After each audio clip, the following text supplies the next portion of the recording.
Hello नमस्कार good evening. Biology with Sandeep Tandon YouTube education platform में आप सभी का हार्दिक स्वागत है।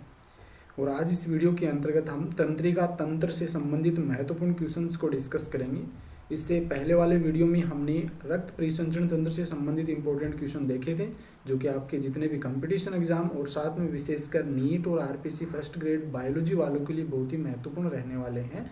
और ये तंत्रिका तंत्र से संबंधित लगभग टोटल 30 क्वेश्चन हम आज इस वीडियो के अंतर्गत देखेंगे, जो कि टॉप होंगे, यानी कि जो महत्वपूर्ण क्वेश्चन जितने हो सके बन सकते हैं उतने महत्वपूर्ण क्वेश्चन हैं आपके 30 क्वेश्चन, जो कि पीछे एग्जाम में पूछे जा चुके हैं, आगे आने की संभावना है। इन क्वेश्चंस को हम व्याख्या के साथ में देखेंगे और साथ में जितने भी टॉपिक के अंदर जो चित्र आते हैं उन चित्र के माध्यम से पूरे टॉपिक को कवर करने का प्रयास करेंगे। तो आप इस वीडियो को शुरू से लेकर अंत तक ध्यानपूर्वक देखिए, जिससे कि आपको ये टॉपिक अच्छे से समझ में आ जाए। तो आइए शुरू करते हैं। आज का हमारा पहला क्वेश्चन है, निम्नलिखित में से कौन सी तंत्रिका विरोधी रसायन है? कौन सा तंत्रिका विरोधी रसायन है? ऑप्शन फर्स्ट है एसिटोकोलिन, सेकंड है डोपामिन, थर्ड है आर्जिनिन और फोर्थ है गाबा। देखो, एसिटोकोलिन जो है ये एक सामान्य रसायन है। तंत्रिका के रूप में जो उत्तेजित करने वाले रसायनों में देखिए तो सामान्य रसायन का जो नाम आता है वो कौन सा है? एसिटिकोलिन होता है। इसके बाद में आर्जिनिन और गाबा, ये भी क्या है? एक प्रकार के रसायन है जो हमारे तंत्रिका को क्या करते हैं? प्रेरित करते हैं। लेकिन डोपामिन जो है ये क्या होता है? एक तंत्रिका विरोधी रसायन है। तंत्रिका के कार्य को रोकने का कार्य करता है, ये विरोध करने का कार्य करता है। तो इस क्वेश्चन का राइट आंसर कौन सा हो जाएगा? ऑप्शन सेकंड हो जाएगा। नेक्स्ट है क्वेश्चन नंबर 2, सबसे कम पुनरुद्भवन की क्षमता किसमें पाई जाती है? सबसे कम पुनरुद्भवन की क्षमता। ऑप्शन फर्स्ट है तंत्रिका कोशिका, सेकंड है यकृत कोशिका, थर्ड है एसिनाई कोशिका और फोर्थ है उपयुक्त सभी। तो इसका राइट आंसर हम बात करें तो ऑप्शन फर्स्ट वाला हो जाएगा। तंत्रिका कोशिका जो होती है, न्यूरॉन जो होती है, न्यूरॉन में सबसे कम पुनरुद्भवन की क्षमता पाई जाती है। तो इससे संबंधित कुछ इंपॉर्टेंट फैक्ट और देख लेते हैं कि तंत्रिका कोशिका ये सबसे लंबी कोशिका होती है। सबसे लंबी कोशिका होती है, लगभग 45 सेंटीमीटर इसकी लंबाई होती है। और ये कभी भी विभाजन नहीं करती है। विभाजन नहीं करती है, जैसी ही ये बनती है वैसी की वैसी रहती है, सिर्फ इसकी लंबाई में वृद्धि होती है। तो तंत्रिका कोशिका में सबसे कम पुनरुद्भवन की क्षमता पाई जाती है, विभाजन नहीं करती है, सबसे लंबी कोशिका होती है। यकृत कोशिका जो होती है, इसमें हमारे शरीर में पाए जाने वाले ऐसी कोशिका होती है जिसमें सबसे अधिक पुनरुद्भवन की क्षमता पाई जाती है। तो ये क्वेश्चन भी पूछा जा सकता है कि सबसे अधिक पुनरुद्भवन की क्षमता किसमें पाई जाती है? यकृत कोशिका में पाई जाती है। नेक्स्ट है सिनेप्स क्या है? सिनेप्स, या इसे हम अंतःग्रंथन भी बोलते हैं, अंतःग्रंथन। अंतःग्रंथन। तो ऑप्शन फर्स्ट है मस्तिष्क का भाग, सेकंड है दो तंत्रिका कोशिका का संधि स्थान, थर्ड है पीएनएस का भाग और फोर्थ है एएनएस का भाग। तो यहाँ पर देखो जो राइट आंसर हो जाएगा ऑप्शन सेकंड हो जाएगा। दो तंत्रिका कोशिका का संधि स्थान क्या कहलाता है? सिनेप्स कहलाता है। अब देखो यहाँ पर दो तंत्रिकाएं जहाँ पर जुड़ती है उसे ही हम क्या कहते हैं? सिनेप्स कहते हैं। एक का तो ये डेंड्रोट्स वाला सिरा होता है और एक का क्या होता है? जो एक्जोन घुंडिका वाला, जिसे हम क्या कहते हैं? एक्जोन सिनेप्टिक नोब भी कहते हैं। सिनेप्टिक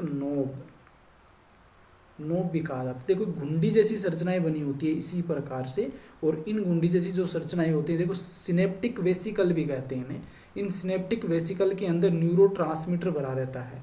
न्यूरोट्रांसमीटर मॉलिक्यूल्स भरे रहते हैं, और सामान्य जो न्यूरोट्रांसमीटर होता है वो अभी हमने बात की, कौन सा होता है? एसिटिकोलिन होता है। एसिटोकोलिन ये भरे रहते हैं। ये क्या करता है? यहाँ से रिलीज होते हैं, और सामने वाला जो डेंड्रोइड्स होते हैं इनके ऊपर क्या होते हैं? रिसेप्टर पाए जाते हैं इस प्रकार से, जो ग्रीन ग्रीन आपको यहाँ पर देख सकते हैं, आयन चैनल रिसेप्टर। ये क्या करते हैं? इन जो न्यूरोट्रांसमीटर इसके द्वारा जो रिलीज होते हैं वो इनको ग्रहण कर लेते हैं। तो एक रासायनिक संबंध बन जाता है ये, और इसे ही हम क्या कहते हैं? सिनेप्स कहते हैं, सिनेप्सिस कहते हैं, या अंतःग्रंथन कहा जाता है। और इसके द्वारा ये क्या करते हैं? जो संवेदनाएं होती हैं, जो सूचनाएं होती हैं, इनको आगे से आगे न्यूरॉन्स में ट्रांसफर किया जाता है। तो यहाँ पर देखो पीएनएस एएनएस नाम आ गया। तो यहाँ पर हम देख लेते हैं कि हमारा जो तंत्रिका तंत्र होता है ये कितने प्रकार का होता है। तो नर्वस सिस्टम यानी तंत्रिका तंत्र ये दो प्रकार का होता है, केंद्रीय तंत्रिका तंत्र और परिधीय तंत्रिका तंत्र। केंद्रीय यानी कि सेंट्रल नर्वस सिस्टम, परिधि यानी peripheral nervous system. Central nervous system होता है, इसके दो भाग हैं, मस्तिष्क यानी ब्रेन और मेरुरज्जु यानी स्पाइनल कॉर्ड। देखो ये जो नीचे लंबा सा हमारी रीढ़ की हड्डी से होता हुआ जाता है, इसे हम स्पाइनल कॉर्ड कहते हैं, और ये ऊपर वाला भाग है ये पूरा क्या कहलाता है, ब्रेन कहलाता है, ब्रेन, मस्तिष्क। मस्तिष्क को हम तीन भागों में बांटते हैं, एक तो अग्र मस्तिष्क यानी फोर ब्रेन, एक मध्य मस्तिष्क यानी मिड ब्रेन, और एक पश्च मस्तिष्क यानी कि हाइंड ब्रेन। तो देखो जो फोर ब्रेन होता है अग्र मस्तिष्क, इसकी होती हैं सबसे ऊपर वाला जो बड़ा बड़ा आपको कुंडलित भाग नजर आ रहा है, ये कहलाता है सेरेब्रम, और सेरेब्रम है इसे ही हम परम मस्तिष्क कहते हैं, परम मस्तिष्क। और इस सेरेब्रम में क्या होती है, जो हमारी स्मृति होती है वो स्टोर रहती है। जैसे हम कंप्यूटर के अंदर क्या करते हैं, सॉन्ग वगैरह या डाटा वगैरह इकट्ठे स्टोर रखते हैं, उसी प्रकार से हमारी यादाश्त है, सोचने समझने की शक्ति है, योजनाएं बनाना, सोचना समझना, पूरी जो हमारी स्मृति होती है वो इसी के अंदर होती है, परम मस्तिष्क में होती है, सेरेब्रम में रहती है।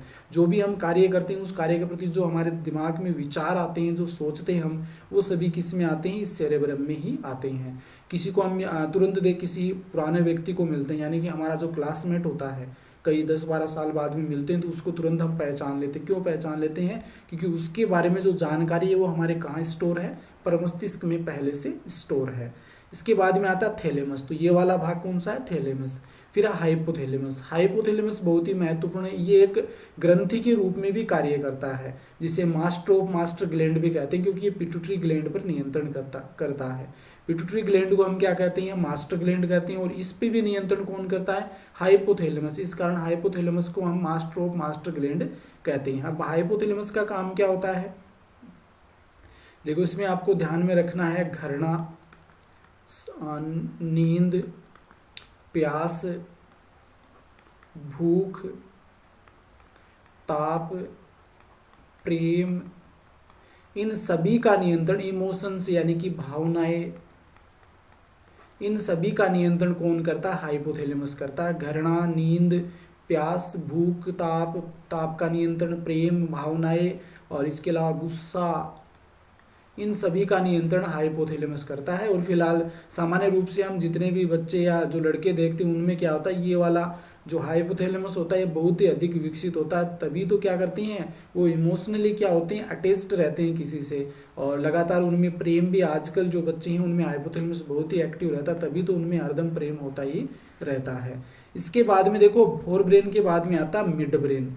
मिड ब्रेन ये वाला भाग कहलाता है मिड ब्रेन। तो मिड ब्रेन में देखो सामान्यतः हमें ध्यान में रखने हैं, दो लोब होते हैं, वो तो कहलाते हैं घ्राण लोब, और दो लोब होते हैं वो हमारे देखने से संबंधित होते हैं, देखने से संबंधित होते हैं। दो होते हैं सूंघने से संबंधित, सूंघने से संबंधित, यहाँ पे लिख देता हूँ, दो सूंघने से संबंधित लोब होते हैं और दो होते हैं देखने से संबंधित।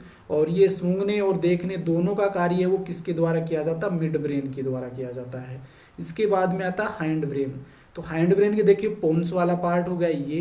इसके बाद में मेडुला ऑब्लांगेटा। मेडुला ऑब्लांगेटा की क्या विशेषताएं है, ये जो हमारी जितनी भी अनैच्छिक क्रियाएं हैं उन अनैच्छिक क्रियाओं का नियंत्रण कौन करता है, अनिच्छिक क्रियाओं का नियंत्रण करता मेडुला ऑब्लांगेटा। तो अनिच्छिक क्रिया होती क्या है, जो अपने आप ही होती है, जैसे छींक आना, खांसी आना, हमारे श्वसन की क्रिया है, हृदय की धड़कन है, रक्तचाप यानी कि जो ब्लड प्रेशर है, इन सभी का नियंत्रण है, उल्टी वगैरह होना, ये क्या अनिच्छिक क्रिया है, इनका नियंत्रण मेडुला ऑब्लांगेटा करता है। इसके बाद में आता है सेरेबेलम। ये वाला जो आपको फूल जैसा नजर आ रहा है जो पीछे की ओर होता है, ये कहलाता है सेरेबेलम।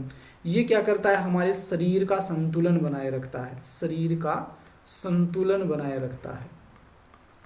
तो हमारे शरीर का संतुलन कौन बनाता है, सेरेबेलम बनाता है। और एक हमारे कान में कोक्लिया नामक पदार्थ वो पाया जाता है, अंग पाया जाता है, वो भी क्या करता है, हमारे शरीर का संतुलन बनाता है, लेकिन मुख्य रूप से सेरेबेलम होता है।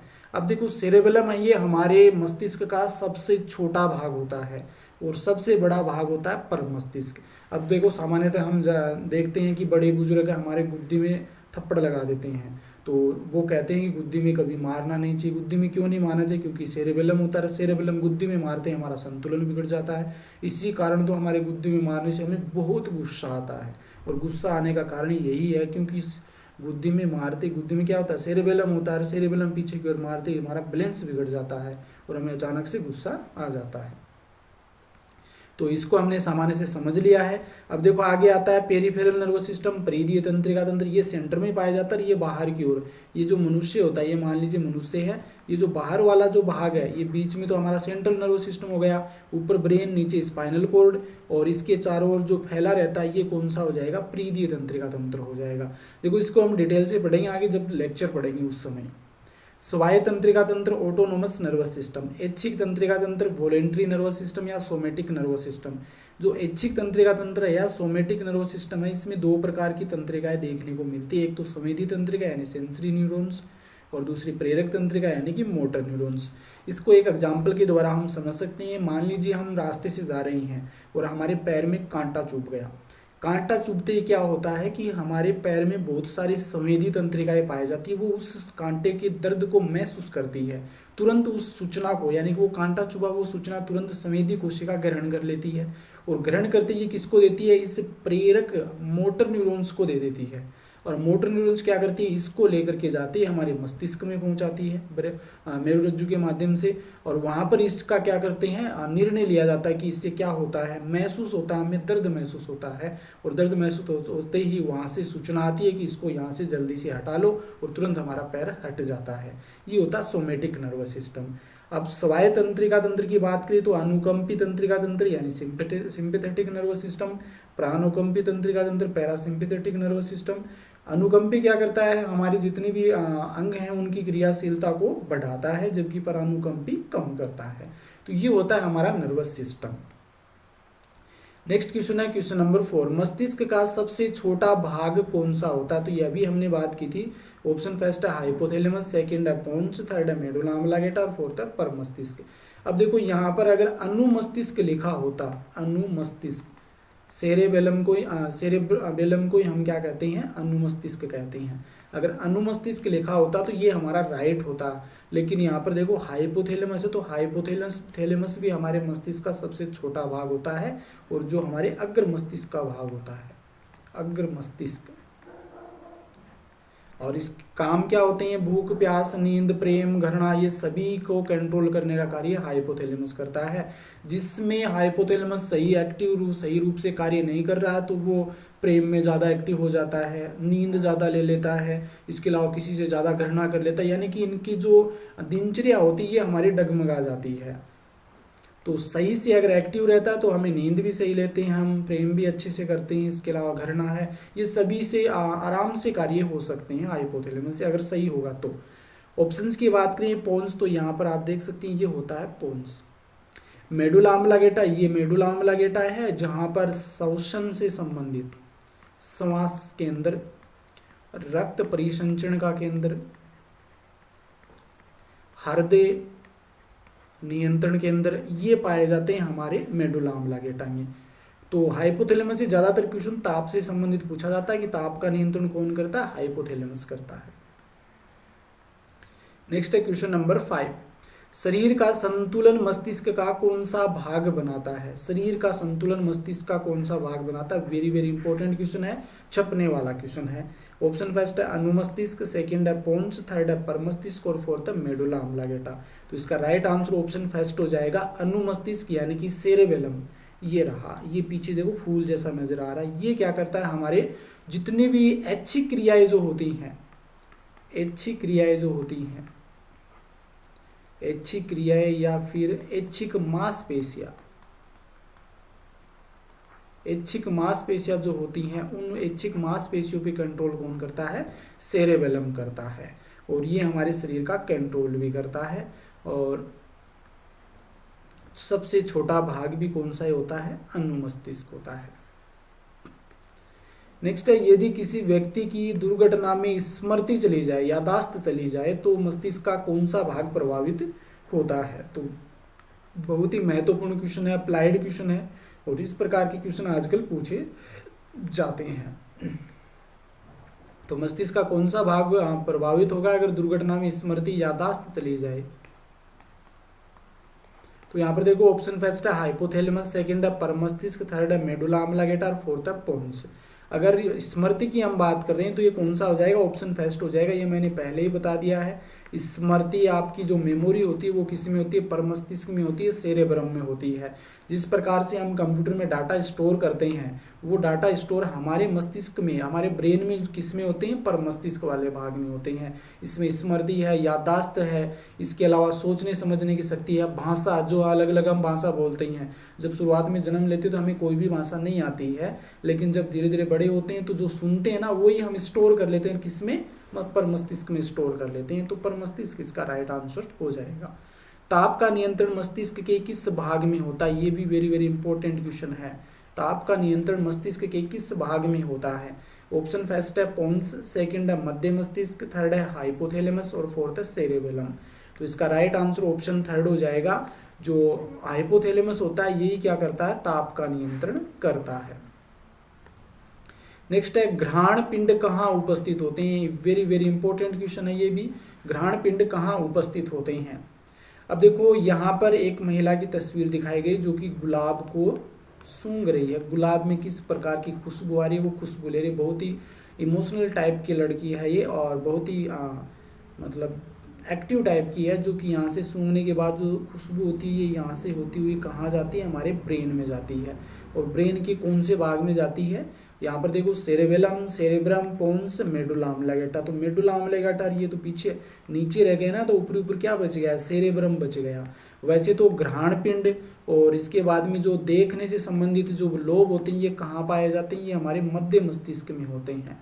लेकिन मध्य मस्तिष्क भी क्या करता है, इनको आगे पहुंचाने का कार्य करता है। ये कहाँ तक पहुंचते हैं, सेरेब्रम में पहुंचते हैं। तो इसकी जो खुशबू होती है हम पहचान लें इनको, इस खुशबू को स्टोर करने का कार्य कौन करता है, सेरेब्रम करता है। नेक्स्ट है भावनाओं का नियंत्रण किससे होता है, जो इमोशंस होते हैं इनका नियंत्रण किससे होता है। प्रेम का नियंत्रण किससे होता है। ऑप्शन फर्स्ट है हाइपोथैलेमस, सेकंड है परमस्तिष्क, थर्ड है मध्य मस्तिष्क और फोर्थ है पोन्स। तो ये हमने पहले ही बात कर ली किसमें होता है, हाइपोथैलेमस से। ये करता है भावनाओं का नियंत्रण, इमोशंस का नियंत्रण। नेक्स्ट है सीएसएफ कहाँ पाया जाता है। सीएसएफ मतलब होता है सेरेब्रोस्पाइनल फ्लूइड। सेरेब्रोस्पाइनल फ्लूइड है, ये कहाँ पाया जाता है। ऑप्शन फर्स्ट है डूरामेटर व एरेक्नोइड के मध्य, दूसरा है एरेक्नोइड व पायरामीटर के मध्य, तीसरा है ड्यूरामीटर व पायामीटर के मध्य और फोर्थ है उपयुक्त सभी। अब देखो यहाँ पर जो नाम दे रखे हैं ना, ये नाम दे रखे हैं आपके मस्तिष्क के चारों ओर जो लेयर पाई जाती है। ये जो मस्तिष्क होता है इसके चारों ओर 3 लेयर पाई जाती है, और उसके बाद में सबसे बाहर तो क्या होती है, स्किन, फिर स्कल यानी खोपड़ी, फिर शुरू होती है 3 लेयर। उसमें सबसे बाहर की ओर होती है डूरामीटर, डूरामीटर जिसे हम दृढ़ तानिका कहते हैं, दृढ़ तानिका। और इसके बाद में होती है एरिक्नोइड। तो एरिक्नोइड जो होती है, एरिक्नोइड को बोलते हैं हम मर्दू तानिका, एरिक्नोइड को मर्दू तानिका कहते हैं। फिर आती है पायामीटर, पायामीटर को हम कहते, सॉरी एरिक्नोइड को हम जाल तानिका कहते हैं। यहाँ पर थोड़ा सा ध्यान में रखना है। सबसे बाहर की ओर हो जाएगी दृढ़ तानिका, और फिर है जाल तानिका, और फिर हो जाएगी ये जो ये वाली अंदर वाली, सबसे अंदर वाली मर्दू तानिका। ये जो पायामीटर होती है ये होती है मर्दू तानिका। ये आपको ध्यान में रखना, ये मर्दू नहीं, ये जाल हो जाएगी। तो सबसे बाहर दृढ़, फिर जाल और फिर मर्दू। अब देखो यहाँ पर पूछा क्या है, सीएसएफ कहाँ पाया जाता है। तो सीएसएफ कहाँ नजर आ रहा है आपको, ये देखो ये रहा, ये सीएसएफ बना रहता है। तो ये एरिक्नोइड और पायामीटर के मध्य पाया जाता है, एरिक्नोइड और पायामीटर के मध्य, एरिक्नोइड और पायामीटर। ऑप्शन सेकंड हमारा राइट हो जाएगा। तो सेकंड इसका राइट आंसर हो जाएगा कि जो हमारी जाल तानिका और मर्दू तानिका उसके मध्य सीएसएफ पाया जाता है। नेक्स्ट है मनुष्य में क्रेनियल तंत्रिकाओं की संख्या कितनी होती है। वेरी वेरी इंपॉर्टेंट क्वेश्चन है, कई बार एग्जाम में रिपीट हो चुका है, पूछा जा चुका है और आगे भी आने की संभावना है। मनुष्य में क्रेनियल तंत्रिकाओं की संख्या कितनी होती है, कपाल तंत्रिकाओं की संख्या कितनी होती है। अब देखो यहाँ पर हम कपाल तंत्रिकाओं की बात करें तो कपाल तंत्रिकाएं कितनी होती हैं देख लेते हैं। ऑप्शन फर्स्ट है 12 जोड़ी, सेकंड है 6 जोड़ी, थर्ड है 20 और फोर्थ है 10। तो ऑप्शन फर्स्ट हमारा राइट हो जाएगा। 12 जोड़ी हैं वो कपाल तंत्रिकाएं पाई जाती हैं। अब इनके हम नाम भी यहाँ पर हम देख लेते हैं, कौन सा पेन ठीक रहेगा, ये ठीक है। ओल्फैक्टरी फर्स्ट हो जाएगी, सेकंड है ऑप्टिक, ओल्फैक्टरी, ऑप्टिक, और थर्ड नंबर पे ओक्यूलोमोटर, और फोर्थ पे हो जाएगी ट्रोक्लियर। ट्रोक्लियर जो होती है सबसे छोटी होती है, सबसे छोटी होती है ट्रोक्लियर।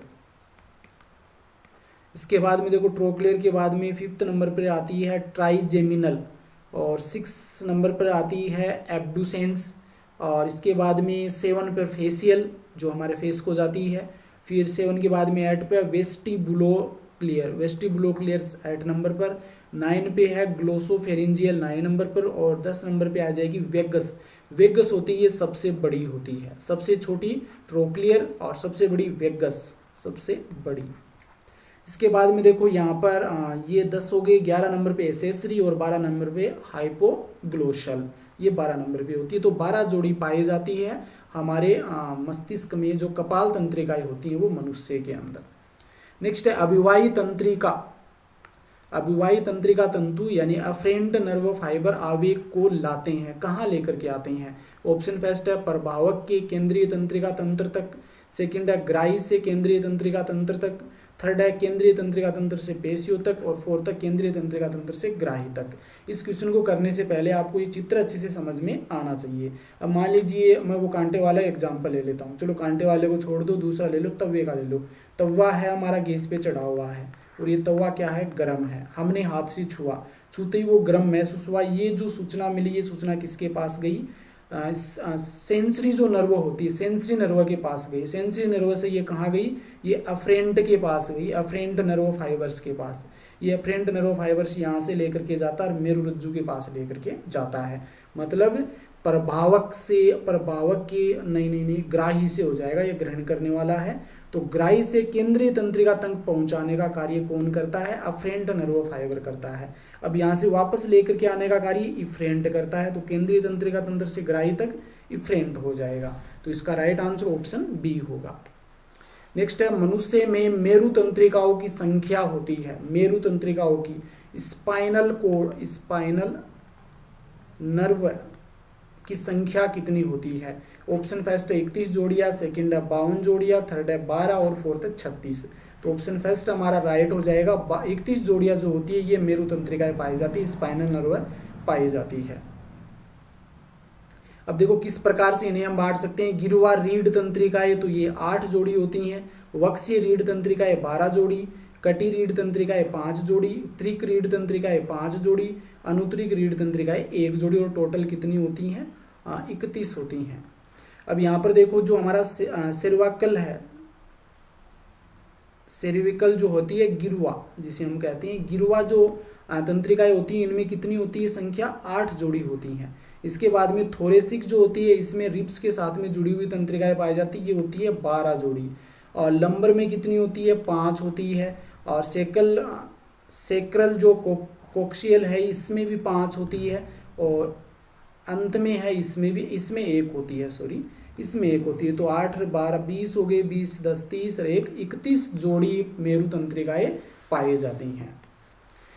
नेक्स्ट है क्वेश्चन नंबर 14। मानव मस्तिष्क का ब्रोंका क्षेत्र नियंत्रित करता है। तो ब्रोंका क्षेत्र मानव मस्तिष्क का किसको नियंत्रित करता है? ऑप्शन फर्स्ट है जीवा की गति को, सेकंड है भाषा का संगठन, थर्ड है लोकल कॉर्ड्स की गति को, और फोर्थ है ए व सी दोनों। तो भाषा तो क्या हो जाएगा? पर मस्तिष्क याद कर लो यहाँ पर तो, और ब्रोंका क्षेत्र पूछा तो जीवा की गति और लोकल कॉर्ड्स ये दोनों ही हो जाएंगे। ऑप्शन हमारा डी राइट हो जाएगा, ए व सी दोनों। नेक्स्ट है क्वेश्चन नंबर 15। कार्पस कैलोसम निम्न में से 2 को जोड़ता है। तो कार्पस कैलोसम किसको जोड़ता है?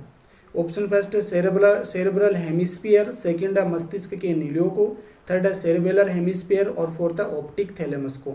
अब जो हमारा मस्तिष्क होता है इस प्रकार से 2 भागों में बटा होता है, एक तो ये भाग हो गया, एक ये भाग हो गया। इसके बीच में मध्य मस्तिष्क पाया जाता है, और कार्पस कैलोसम मध्य मस्तिष्क का एक भाग होता है। तो कार्पस कैलोसम क्या करता है?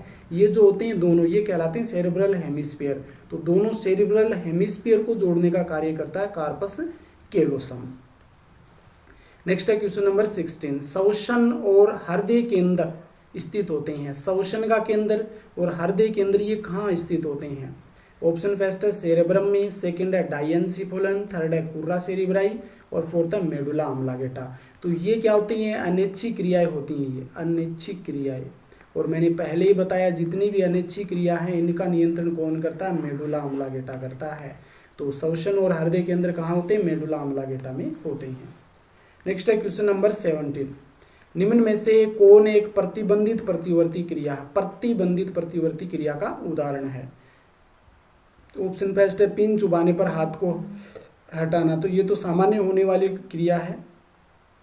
सेकंड है आंख में कुछ जाने पर पलक का झपकना या पलक बंद होना।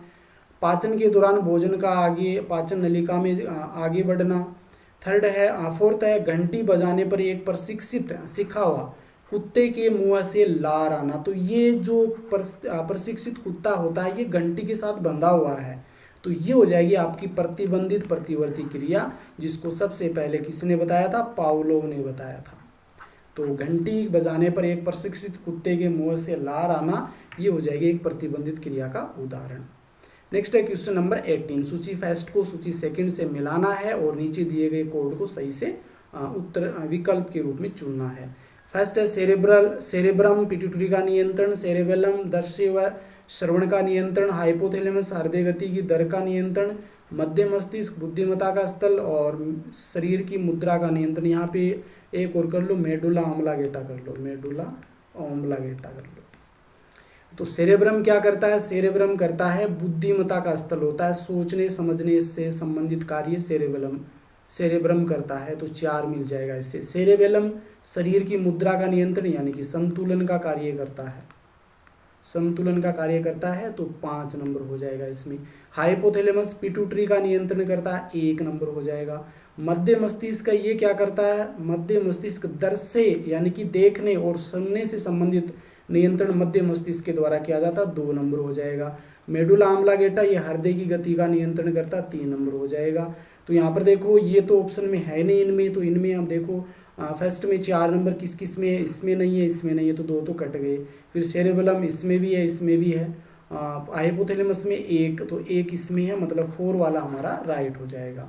तो 4 नंबर का जो होगा हमारा ये राइट आंसर हो जाएगा कि सेरेब्रम जो होता है ये बुद्धिमत्ता का स्थल, सेरेबेलम शरीर का मुद्रा का नियंत्रण या संतुलन का कार्य, और हाइपोथैलेमस ये पिट्यूटरी का नियंत्रण करता है, और मध्य मस्तिष्क है ये क्या करता है? मध्य दृश्य और श्रवण का नियंत्रण करता है। मेडुला ऑम्ब्लागेटा हृदय की गति की दर का नियंत्रण करता है। नेक्स्ट है क्वेश्चन नंबर 19।